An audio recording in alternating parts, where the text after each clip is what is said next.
So here are the stats for the build. I will start with the most important ones, which are Vitality. It is basically so I can use the armor set. If you don't want to use the same armor set that I'm using, you can lower it and invest in other things that you think are more important.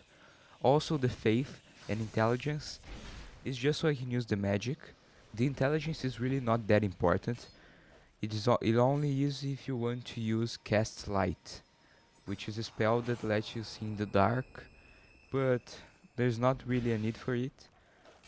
I used it because I was invading in the Undead Crypt and the Gutter, and those are places that are really dark, and they are even darker when you are using an ENB, which is a mod that changes the game's lighting system and makes everything darker and it looks better. But if you're not using that, then I recommend you don't invest anything in intelligence. And also the faith. The faith is basically so I can use great heal excerpt and force. If you don't want to use those miracles, you can also forget about the faith and use it in other places like figure, endurance, anywhere you want to put it. The strength is for the malformed skull. I don't go for 40 strength because since the weapon has no scaling, there's no need to go above its requirements. Dexterity is not important.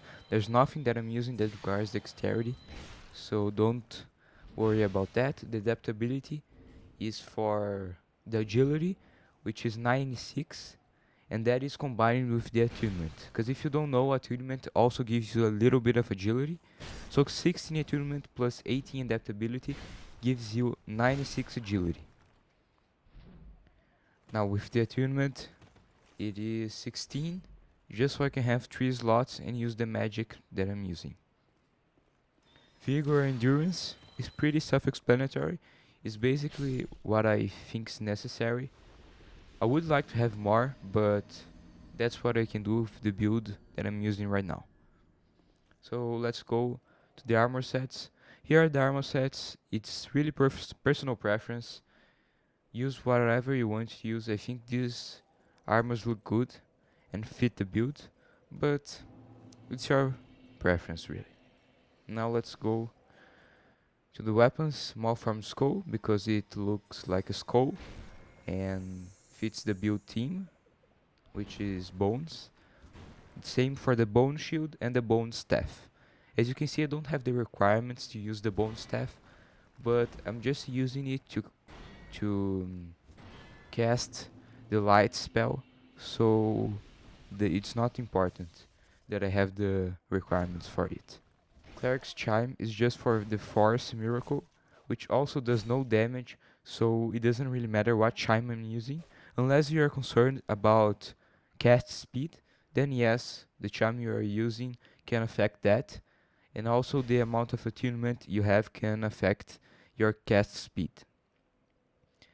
The Great Heal Miracle is also not affected by what chime you're using or what it is infused with, so use it whatever you want.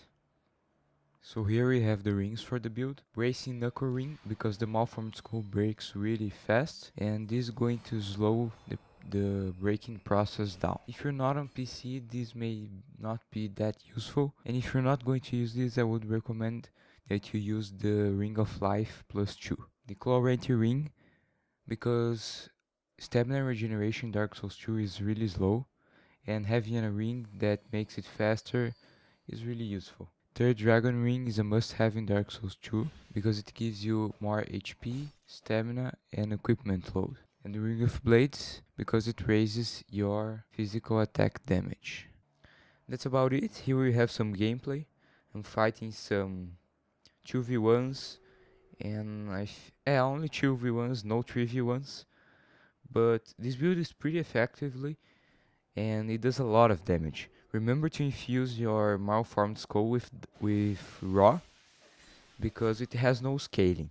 So if you infuse it with raw, it's going to make the base damage higher, and that's what you want from a weapon that has no scaling. But keep in mind that it breaks really fast, even faster on PC, because apparently there's a bug happening right now, or a glitch, whatever you want to call it, that makes all the weapons on PC break faster because of the 60 FPS.